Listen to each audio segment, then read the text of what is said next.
Welcome to Nifty Orbit. আর প্রতিদিনের মতো আজকেও আমি নিয়ে চলে এসেছি ডেইলি স্টক মার্কেট ইনসাইটস।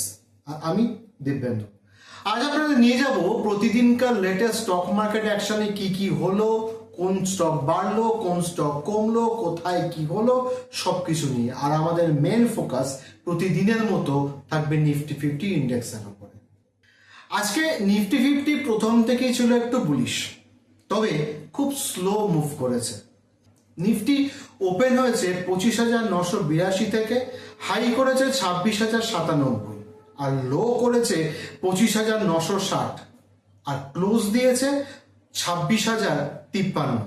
ফলে নিফটি কিন্তু একটা সুন্দরভাবে ধীর গতিতে হলেও একটা আপ মুভ কিন্তু বারে বারে দিয়ে যাচ্ছে।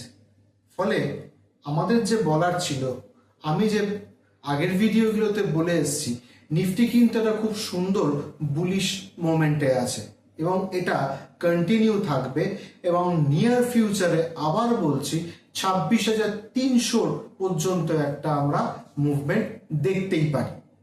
আজ নিফটি 50 মূল উত্থানের কারণ হলো কয়েকটি বড় কোম্পানির ভালো পারফর্ম করেছে। পরিষ্কার কথা, বিদেশি বিনিয়োগকারীদের বেশ ভালো মার্কেট বা ক্যাশ ফ্লো হয়েছে এই কোম্পানিগুলোতে।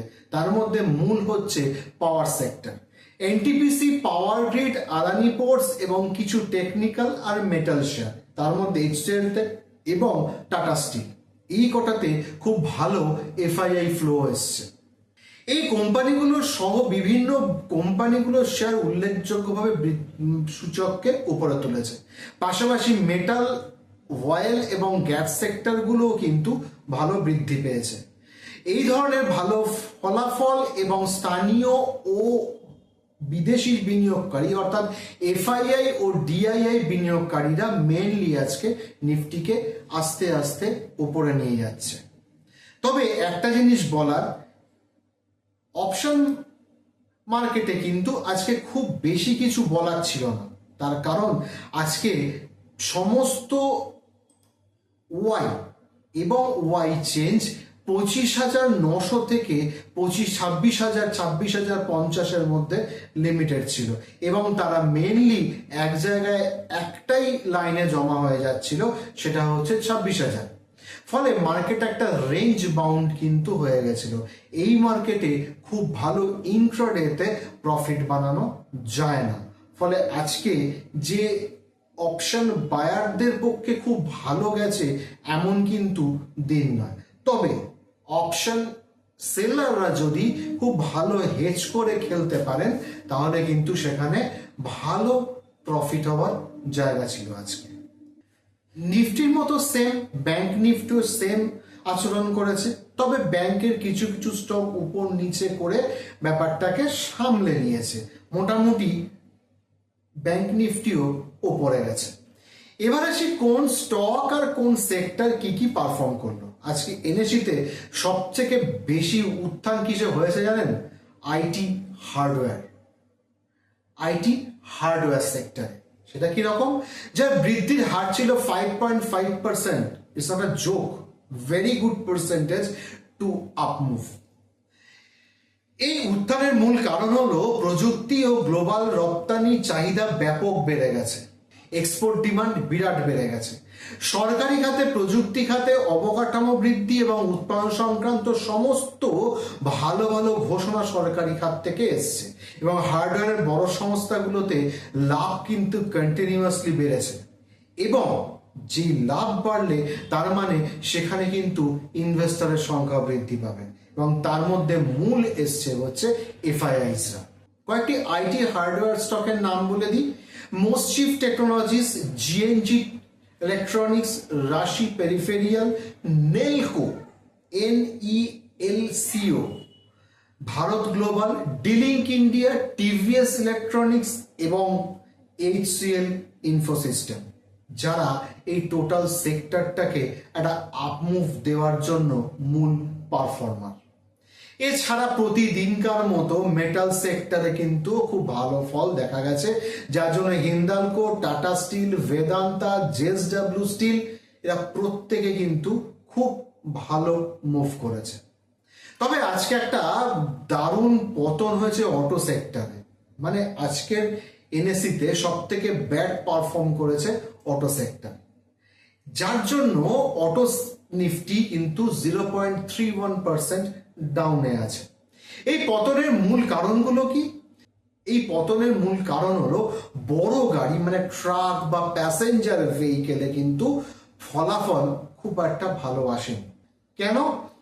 তার কারণ খুচরো বিক্রিতে মন্দা দেখা দিয়েছে, কিছু শেয়ারে প্রফিট টেকিং করেছে বিনিয়োগকারীরা, এবং ব্রোকারেজ ফার্মগুলো তারাও কিন্তু খুব একটা ভালো রেটিং দেয়নি এই গাড়ি কোম্পানিগুলো মানে প্যাসেঞ্জার ভেহিকেল কোম্পানিগুলোতে, যার ফলে ইনভেস্টর এবং ট্রেডাররা কিন্তু খুব ব্যাড ইম্প্যাক্ট ফেলেছে এই শেয়ারগুলোর। নিফটি ফিফটি টেকনিক্যাল ভিউ যদি আমরা দেখতে চাই, সেখানেও কিন্তু নিফটি ফিফটি খুব ভালো পারফর্ম করবে আশা করা যায়, কারণ 20 and 50 এর ওপরে কিন্তু ট্রেড করছে নিফটি, এবং আরএসআই কিন্তু প্রপারলি 65 এর ওপরে ট্রেড করছে, যা একটা বুলিশ সেন্টিমেন্টকে বোঝায়।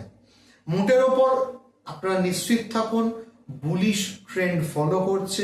যদি আমি কখনো বুঝতে পারি টেকনিক্যালি এটা একটা বেয়ারিশ সেন্টিমেন্ট ক্যারি করার দিকে যাচ্ছে, আমি আপনাদের ঠিক জানিয়ে দেবো।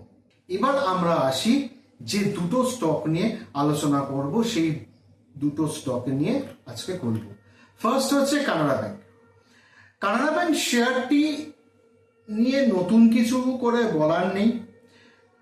কানাড়া ব্যাংকের শেয়ারের সমস্ত মুভিং অ্যাভারেজ ও টেকনিক্যাল ইন্ডিকেটরগুলি সাম্প্রতিক সময় বেশ ভালো পজিটিভ সিগন্যাল দিচ্ছে, অর্থাৎ মুভিং অ্যাভারেজ 5, 10, 20, 50 and 100 এবং 200 সমস্ত মুভিং অ্যাভারেজগুলোতে আউট পারফর্ম বা ভালো পারফর্ম করার কিন্তু ইঙ্গিত বারবার স্টকটি দিয়ে যাচ্ছে। এছাড়া টেকনিক্যাল ইন্ডিকেটর যেমন আরএসআই আছে 63.77, ফলে আশা করা যায় যে কানাড়া ব্যাংকের কিন্তু উপরের দিকেই যাওয়া উচিত। তারপরেও প্রশ্ন, কেন কেন কানাড়া ব্যাংক নিয়ে আপনারা মাথা ঘামাচ্ছেন? এত কিছুর পরেও কেন কানাড়া ব্যাংক? দেখুন, যে স্টকে মাত্র সারাদিনে 3 থেকে 4 পয়েন্ট হয়তো মুভ করতে পারে বা মুভ হয়, আপনি যদি ওপেনিং ক্লোজিং বা ডে হাই বা ডে লো দেখেন, দেখবেন যে বেশ কিছু দিন হয়তো 4 পয়েন্ট 5 পয়েন্ট করে হয়তো মুভ করেছে, তার উপর সরকারি ব্যাংক। তার থেকে আমি বলবো যে কোনো প্রাইভেট ব্যাংকে যান, অনেক বেটার আপনি রেজাল্ট পাবেন। তবে মোটের উপর কানাড়া ব্যাংক কিন্তু খুব একটা খারাপ স্টক নয়, ইনভেস্ট করা যেতেই পারে। তবে আমি জানি না যে আপনি কি হিসেবে স্টকটা চেয়েছেন আমার কাছে। যদি ইনভেস্ট করে থাকেন, ইনভেস্ট সবসময় যে কোনো ভালো স্টকই করা যেতে পারে, আপনি সেটা হয়তো করেওছেন। আর যদি সুইং ট্রেডিং এর জন্য করে থাকেন, তাহলে আমি জানি না আপনি কোন প্রাইসে নিয়েছেন। যদি আপনি ক্যান ব্যাংক নিয়েই থাকেন, তবে সুইং ট্রেডিং এর জন্য যদি নিয়ে থাকেন, তবে 124 বা 123 এর এই লেভেলটা যদি স্টপ লস দিয়ে ট্রেড করে থাকেন, তাহলে আমি বলবো you can go. Otherwise can bank আমার কখনোই পছন্দের ব্যাংক বা সেক্টর নয়। এবার আসি হিন্দালকো। ফার্স্টে শুরু করি হিন্দালকোর পি রেশিও দিয়ে। পি রেশিও 11.16, যা ভীষণ ভালো একটা পি রেশিও। ইপিএস বা প্রতি শেয়ারে আয় 76.7 পয়সা, ফলে খুবই ভালো রিটার্ন দিতে পারে হিন্দালকো, এটা আমরা আশা করতেই পারি। এবার আমরা যদি তার ফান্ডামেন্টাল একটু ডিপে যাই, 2025 অর্থবর্ষে তার রেভিনিউ ছিল 2,38,496 কোটি টাকা, যা গত বছরের তুলনায় 10% বৃদ্ধি পেয়েছে। কোম্পানির ঋণ ও ব্যক্তিগত সম্পদ মানে কোম্পানির সম্পদের অনুপাত খুব কম, 0.49। প্রধান ব্যবসা মানে এই হিন্দালকোর প্রধান ব্যবসা হচ্ছে অ্যালুমিনিয়াম ও তামা নিয়ে, এবং যেটা পরবর্তীকালে আরো বাড়ার সম্ভাবনা ভীষণভাবে আছে। নেট মুনাফা 16,002 কোটি টাকা, যা গতবারের থেকে বা গত বছরের তুলনায় 58% বৃদ্ধি পেয়েছে, এবং ইবিটটা 35,496 কোটি, যা প্রায় 38% বৃদ্ধি পেয়েছে। তার ফলস্বরূপ আমরা গত এপ্রিল মাস থেকে আর এই অক্টোবরের এন্ড পর্যন্ত এই প্রায় 580 540 থেকে 860 পর্যন্ত একটা র্যালি হিন্দালকোতে আমরা দেখতে পাই, শুধুমাত্র এই প্রফিটের যে ম্যাসিভ উত্তরণ হয়েছে সেই জন্য।